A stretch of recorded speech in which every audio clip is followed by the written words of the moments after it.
તમે તો બધાયને વચન આપી તો કેસો કાના અમારું કાઈ ના વિચાર્યું કાના આજે હું કહું ને તમે સાંભળો કાના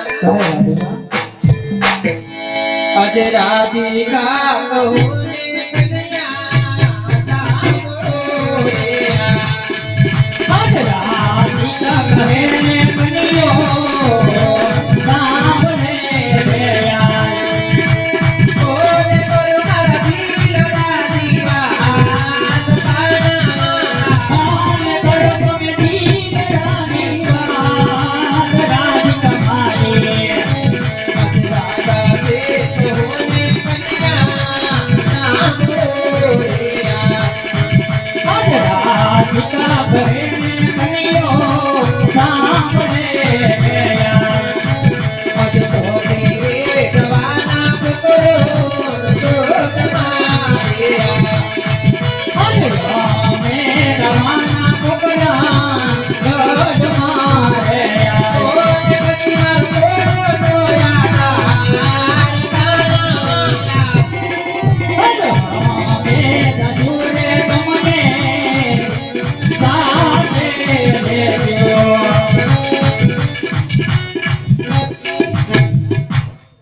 आज અમે લાશું અને તમને સાથે લઈ જાશું લેજો તમે ઉમરકોટ અવતાર છોટા રણસિંહની ઘરે જાઓ તમારા એંગે એંગે કોડ હશે